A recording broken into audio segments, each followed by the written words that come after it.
matéria sobre educação e sexualidade em outros países, que isso mexeu comigo. Eu pensei, não, eu preciso tirar da gaveta esse projeto, preciso desenvolver e trazer um pouco à tona todas essas questões que surgem, né, quando a gente não tem acesso a esse tipo de informação, quando a gente não tem uma educação para a sexualidade, que é uma palavra que aborda um universo muito amplo, né?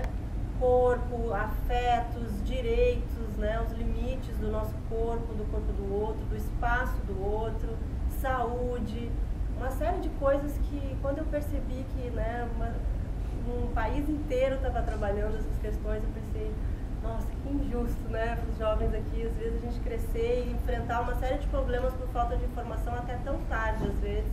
E aí a gente começou a desenvolver, e eu convidei a Silvia Lourenço, que é uma atriz e ela também é roteirista, e a gente começou a conversar então sobre essas memórias, né, sobre essas situações que a gente tinha vivido na nossa vida e de mulheres à nossa volta. Então o roteiro ele veio muito a partir dessas experiências pessoais e desses questionamentos, né, da dificuldade de se lidar com a diferença. E quando a gente começou a conversar, eu lembro que me falou uma coisa muito bonita sobre isso, assim, né? Sobre essa dificuldade de se falar até sobre isso, né? Foi um prazer, né, assistir o filme, e eu fiquei primeiro assim, impactado com a beleza da fotografia, com a afetividade que passa nas imagens. Assim, é um assunto importante, mas ao mesmo tempo polêmico, porque a sexualidade é um assunto ainda não trabalhado de forma clara na nossa sociedade. E aí quando a gente vê o filme, na sutileza, a gente vê assim, né, na beleza que o tema é tratado, a gente consegue perceber como é difícil perceber essas coisas. Quando a gente ouve no final, ela era diferente, né? É uma frase assim. Na hora que eu ouvi essa frase, a primeira coisa que veio na minha cabeça, eu completei na minha cabeça a frase assim: ela é diferente, mas não é desigual. E isso é fundamental a gente perceber, né? Todos nós somos diferentes, e ainda bem que somos. Podemos ter escolhas diferentes, desejos diferentes, olhares e perspectivas diferentes, mas nada disso traduz uma desigualdade. E essa diferença, na verdade, que faz com que a gente possa se encontrar. Eu acho que o filme traz essa possibilidade. E levar essa diferença para a sala de aula, ou para casa, ou para o cinema, é uma possibilidade da gente pensar nas nossas dificuldades internas também. Isso é fundamental. A gente começar, sabe, seria bacana que cada um saísse daqui hoje pensando nas suas inquietudes, né? Nessa tia que não namorou, que cada um levasse um pouco dessa atitude. O que eu não fiz nos meus 40, 50, 60, 20, 10? Que dificuldade eu tenho? Então acho que o texto traz essas reflexões. E essa estranheza às vezes chega a resultar num medo, assim, né? No filme isso é muito refletido no papel da mãe, né? Que a gente construiu muito junto, assim, com as atrizes, vários detalhes, assim, muita coisa já estava indicada no roteiro, mas essa coisa que chega aí até pro físico, assim, né, a Joana Vieira, a atriz que faz a mãe, ela trouxe isso, assim, né, de pegar na filha, né, essa coisa, assim, que ela se contém para não ser tão dura quanto o pai foi com ela, né, só isso já é uma violência, né, para quem sente como natural, algo que, assim, tão bonito, né, que se revela de forma tão natural ser, né, combatido de uma forma tão dura por alguém que a gente espera que nos ame, que nos apoie, né? E como lidar com isso com os pais, né? Você deve ter tido muito essa experiência. Assim, né? Primeiro que quando ela leva a filha ao centro, a primeira coisa que me veio à cabeça foi aquelas milhares de notícias da cura gay, né? As famílias, por não saberem como lidar, buscam alternativas, então coloca no psicólogo, achando que vai curar, ou no psiquiatra, ou em outros espaços terapêuticos ou religiosos que acreditam que aquilo é alguma coisa que possa tirar de dentro. Essa dificuldade das famílias, pegando a sua pergunta, é o que realmente eu vejo. Em 2019 eu fiz uma pesquisa em 139 municípios aqui do nosso país, e assim, uma das perguntas foi para professores e a pergunta foi: qual a maior dificuldade de lidar com o assunto? E os professores responderam quase que 100%, as famílias. Porque muitos pais projetam nos seus filhos, nas suas filhas, toda uma expectativa criada por eles, mas não necessariamente são a expectativa dos filhos. Essas expectativas que os pais colocam em cima dos filhos, muitas vezes, cegam de perceber o desejo desses filhos, profissionalmente, em relação às suas amizades, em relação à sua sexualidade. Por isso que é fundamental que a gente ouça crianças e adolescentes, que a gente tenha essa escuta, seja em casa, seja na escola, que a gente tenha essa percepção de ouvir o outro. Porque o que a gente percebe é que é muito difícil os pais perceberem seus filhos na sua sexualidade. Muitas vezes assim, há uma percepção assim, pela negação. Se eu nego a existência, eu não tenho que lidar com aquilo.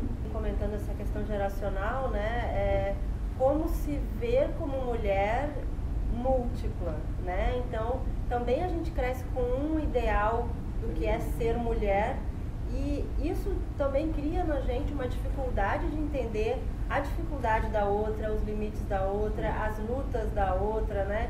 Então, acho que até em família a gente percebe isso, assim, né? Como às vezes é difícil o diálogo e como a gente precisa dialogar mais para conseguir se apoiar, né? Para conseguir entender e ter essa visão mais interseccional, assim, né? De que dependendo de idade, origem, status social, né? As questões mudam, assim. A visão de liberdade que cada personagem tem no filme é uma, né? Dentro de cada bagagem da... Essa avó que ainda... Que a avó é uma mulher, né, sexualmente ativa e, por outro lado, ela tem as questões dela. Não existe ali um racismo velado nas relações, ao passo que a mãe, né, é mais livre, né, da tradição por esse lado, mas não consegue se desvencilhar desse medo do que representaria nessa relação da filha com a Carolina naquela sociedade, né, que é importante para ela, né, porque ela tem um negócio que é importante naquela comunidade. Então, essa sensação do que eu vou perder se eu aceitar isso é que a gente tem que procurar minimizar, né, para que esse aceite, né, do que é natural seja mais tranquilo, assim, né, não vai perder, calma, né, se a gente entender que faz parte da nossa natureza e que é baseado no amor, eu acho que a gente começa a dialogar por aí. Essa construção de gênero, como ela trouxe pra gente, ela, na verdade, é uma construção que ela foi assim, nós fomos ensinados, né? A virilidade masculina em contraponto à mulher, uma virilidade que faz com que o homem tenha uma sexualidade tóxica, uma masculinidade tóxica, na medida que o cara tem que mastigar o marimbondo, tem que estar sempre ativo, tem que estar sempre, ele manda, e mesmo em 2023 a gente ainda escuta, né? Não chora porque você é homem, né? O garoto não vai brincar de boneca,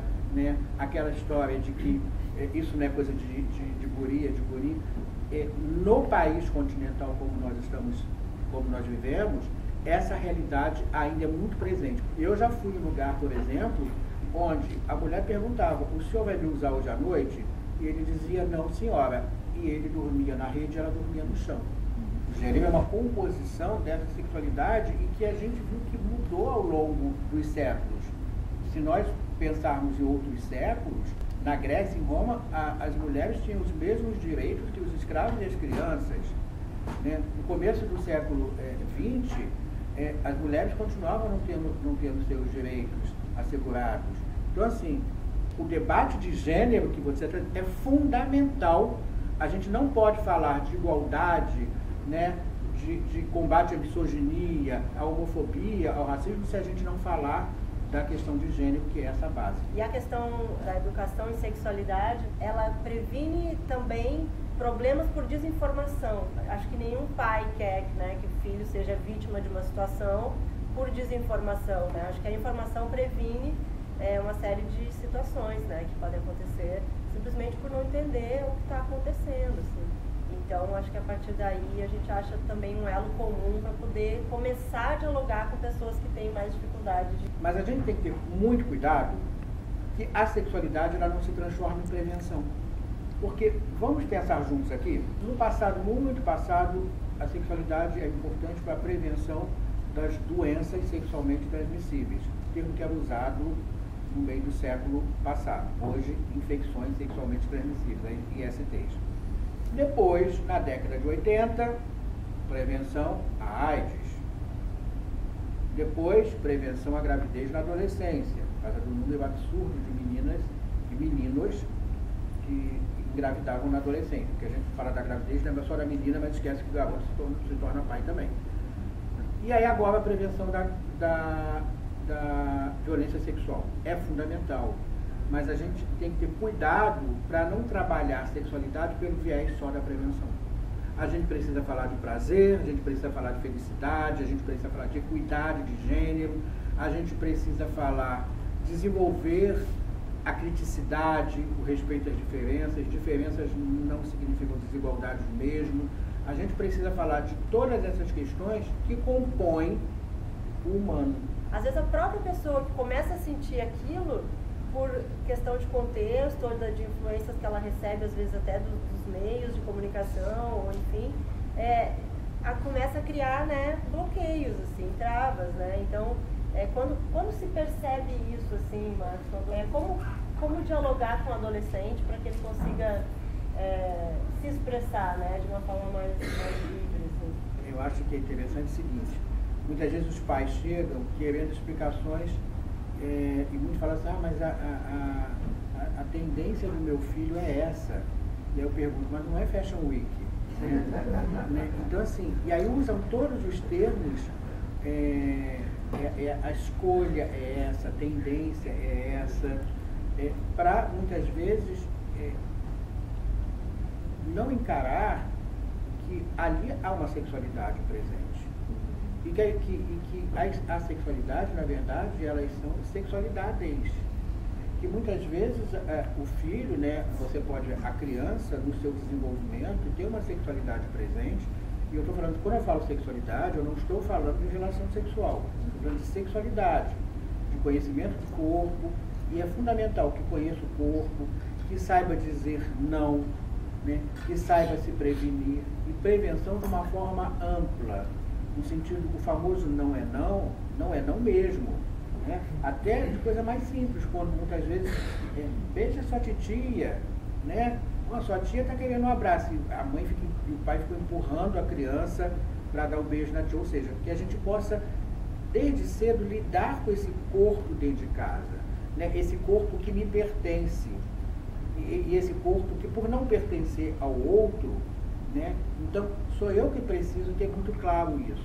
E acho que é fundamental a gente entender que a sexualidade, por ser, não vou nem falar do coletivo, da construção social e cultural, mas por ela ser individual, né, a sexualidade é minha, não é do outro. Se não é do outro, cabe a mim repensar esse corpo, essa sexualidade. E na hora que os pais veem o filho chegar nessa adolescência, isso passa muito rápido. Eu vou usar a adolescência, a expressão do ECA, né, que é de 12 a 18 anos, ECA, o Estatuto da Criança e do Adolescente. Então, quando chega na adolescência, esse corpo, muitas vezes, há uma eclosão, porque é uma mudança física, que houve um pouquinho antes na puberdade, e há uma mudança na cabeça, né? Assim, a cabeça começa a ser um turbilhão, é quase um liquidificador, que ali tem o desejo, ali tem o corpo que muda, né? A gente viu no filme, quando fala da masturbação, que a Joana não lidava de forma tão presente com o assunto, mas a Carol sim.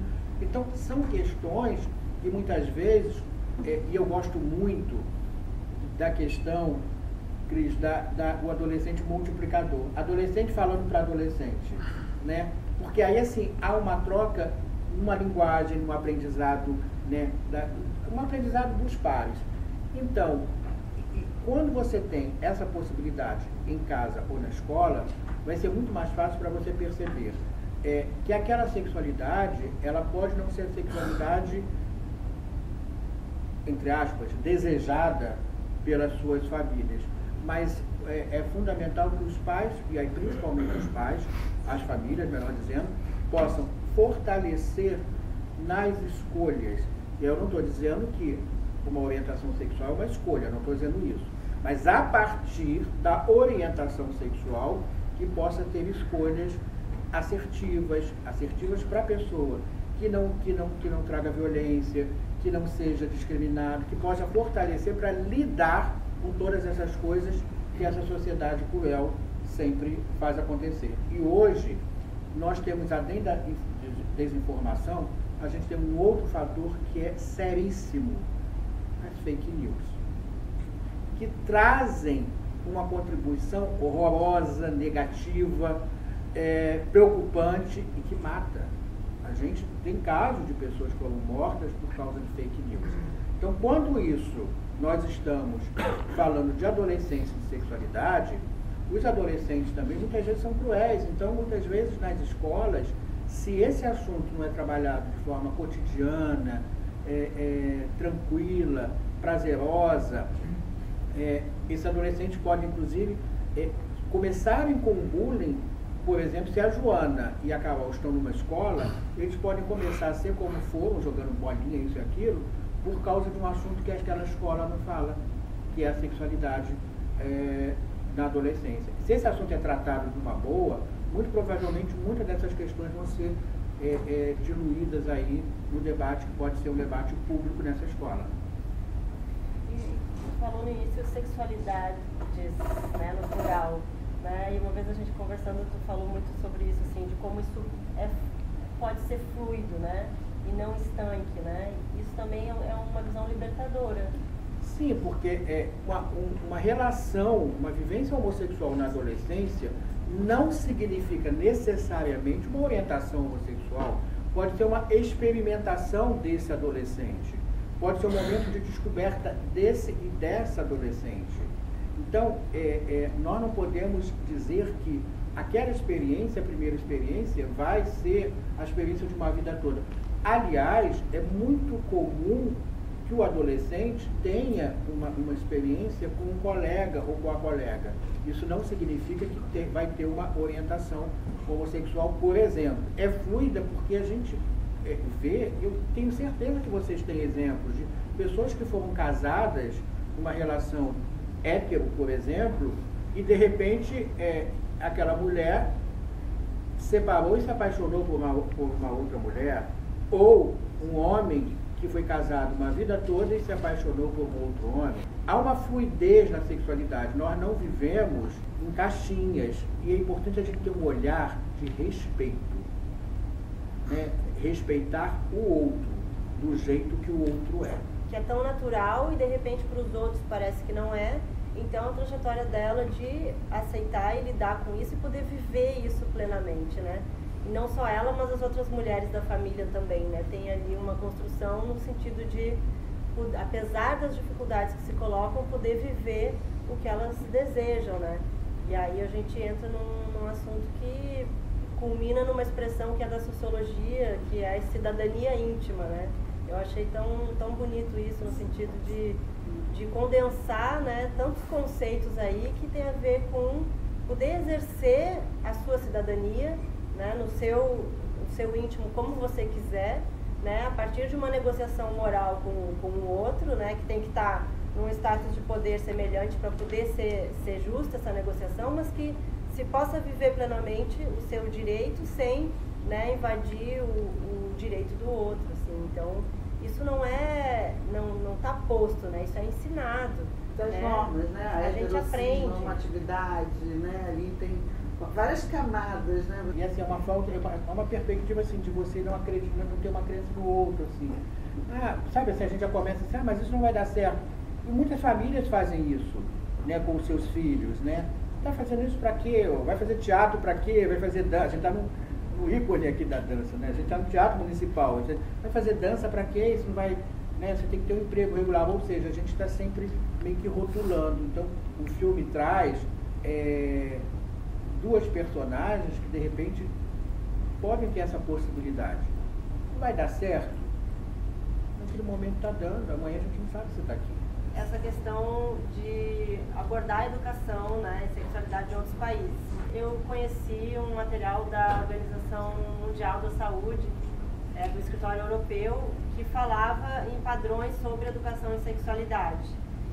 E ali tinha todas as faixas etárias, com sugestões do que era possível desenvolver já de conhecimento desde 0, 1, 2, 3, 4, 5, para que isso fosse sendo introduzido de uma forma natural, né, de acordo com cada faixa etária. Aí a Unesco tem um material que ela fez a partir também assim, de uma visão de faixas etárias, mas eu comentei desse material da OMS porque foi ali que eu descobri uma expressão que era Holistic Sexuality Education, então uma educação holística no sentido de que aborda o holos, o todo, né, traduzida aqui no Brasil como educação integral em sexualidade, e tem um grupo muito bacana de Campinas que é a Reprolatina. A Reprolatina, se vocês procurarem na internet, eles fizeram um guia de educação integral em sexualidade, que o Marcos participa também, e o filme teve a chance de ser lançado comercialmente na França, em cinemas e DVDs. E o curioso disso é que lá ele foi indicado como livre para todas as idades. E chega aqui no Brasil, ele é classificado como proibido para menores de 14. Então a gente já tem aí, né, um reflexo. Na França é obrigatório, 3 vezes por ano tem que ter uma aula relacionada aos temas, a esses temas, desde a primeira série. Em Londres tem a disciplina que é de relacionamento, por causa de relacionamentos coercitivos que já começa na adolescência, né? Então, em Londres tem uma disciplina que traz essa questão, e isso diminuiu de forma muito considerável a violência de gênero entre adolescentes. Então, isso é muito importante. Tem alguns países que esses projetos já estão muito adiantados. Quando o filme foi para um festival na Suécia, em Estocolmo, é um festival que tem isso também de passar por uma classificação oficial. E lá também disseram livre. E eu perguntei por quê? Porque não tem nada que assuste, não tem violência que possa traumatizar uma criança. Eu achei isso tão lindo, né? A forma de abordar e de permitir, né, o acesso à informação. Em função de terem atividades educacionais, professores, turmas e tal, por conta da linguagem, a minutagem do filme, né? Pela maturidade da linguagem, eles sugeriram que a partir de 11 anos se entenderia melhor. E aqui a gente tem essa classificação indicativa, né? 14 anos. Esse paralelo também, assim, né? De como essa natureza está sendo sufocada ali, né? Através do personagem do pai, da Carolina, nessa poluição das lagoas que pode sufocar a lagoa, né? E a Joana, em paralelo, também, né, se sentindo sufocada por essas expectativas sociais, né? Eu começo a ver assim, que dá para fazer um projeto através da interdisciplinariedade. O filme traz a questão da ecologia, né, quando fala, né, da lagoa, alguma coisa assim, a questão da religião, né? Por um acaso ali é o centro de Umbanda, mas pode ampliar por respeito às religiões, traz a questão da sexualidade, traz a questão das relações familiares, ou seja, cada pedacinho desse bloco você dá para trabalhar uma temática.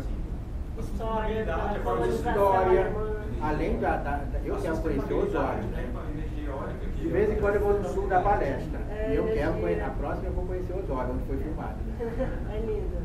Essa questão de saúde mesmo, assim, né? De plenitude, de viver, isso que ele chamou, né, de um dos pilares, né, da qualidade de vida, de poder viver plenamente a vida inteira, né?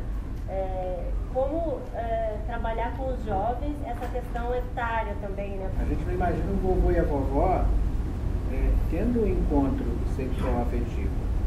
Então, se a gente começar a naturalizar a sexualidade, a gente vai começar a entender, né, que esse afeto ele não tem fim, ele é contínuo. E essa conversa pode ser dentro de casa.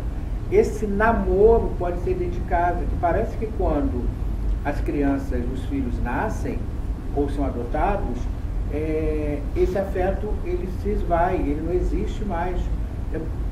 É comum a gente encontrar, por exemplo, famílias namorando dentro de casa, né, de mão dada, ou os avós namorando, isso é meio que velado, e esse afeto dentro de casa ele passa a não existir. Tanto que às vezes tem profissionais, por exemplo, o pediatra, que chama, vamos supor, Cris, né? A Cris não tem mais nome, agora é mãe. Ou mãe trouxe o seu filho, ou mãe, ou seja, a identidade feminina é como se ela não existisse mais e passa a ter uma identidade materna. A mãe é aquele ser, né, endeusado, santificado, que não tem uma sexualidade. Então, quando você só refere à mãe, parece que você tira a sexualidade dessa mulher, que além de mãe, é uma mulher com a sua identidade feminina e etc. e tal. É fundamental que essa afetividade esteja assim, que as famílias estejam no sofá vendo televisão, mas estejam de mão dada, que estejam namorando, assim, que mostre essa linha contínua, né, desse afeto. E aí eles vão perceber que a sexualidade, a afetividade não acaba. E é bom para a gente refletir, né? Porque a gente sai daqui pensando que somos diferentes, ainda bem, mas diferença não significa desigualdade. Obrigado.